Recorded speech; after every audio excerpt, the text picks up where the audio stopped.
سلام. اليوم غادي نصايب معكم واحد السويسرول ساهله وزوينه واحترافيه. كنت شفتها عند واحد الشيف كوري وجربتها وعجبتني. غادي نحتاجو فيها 5 ديال البيضات، 130 غرام ديال السكر، 90 غرام ديال الدقيق، 50 مليلتر د الحليب، 50 مليلتر د الزيت، قبصه ديال الملحه، 4 معلقه صغيره ديال خميره الحلويات ومعلقه صغيره ديال الفاني. غادي نفصلوا بيض ديال البيض على الصفر وغادي نضربوه مزيان، وغادي نزيدوا ليه 50 غرام ديال السكر.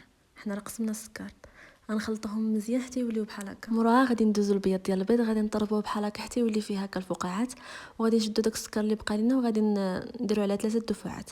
الدفعه الاولى لمده 30 ثانيه ونضربوه على سرعه اولى اقل حاجه عندنا، وحتى الدفعه الثانيه بحال هكاك، والدفعه الثالثه غادي نطربوه مزيان على اعلى حاجه حتى يولي لنا هاد القمقم بحال هكا. وغادي نزيدو هذاك البيض ديال البيض مع الصفر ديال البيض ونديرو هكا من التحت للفوق باش ما يهبطش لينا. هنايا غادي نزيدو الدقيق والخميره الحلويات. انا راه نخلتهم عدستهم وغادي نخلطهم بشويه.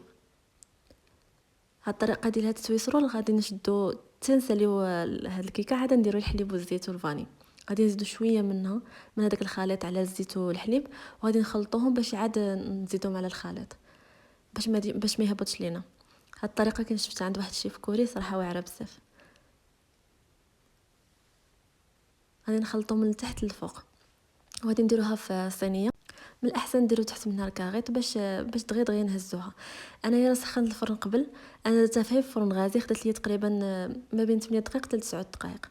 انايا كنبغي السمك ديالها تكون رقيق، الا بغيتوها تكون غليظه ديروها هكا في صينيه اقل.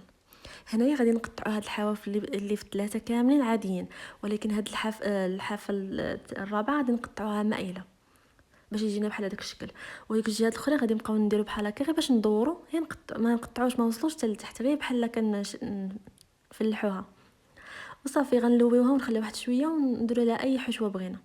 انا هنايا درت لها غير حشوه ديال هذا شو سميتو كريم شونتي وجات واعره بزاف.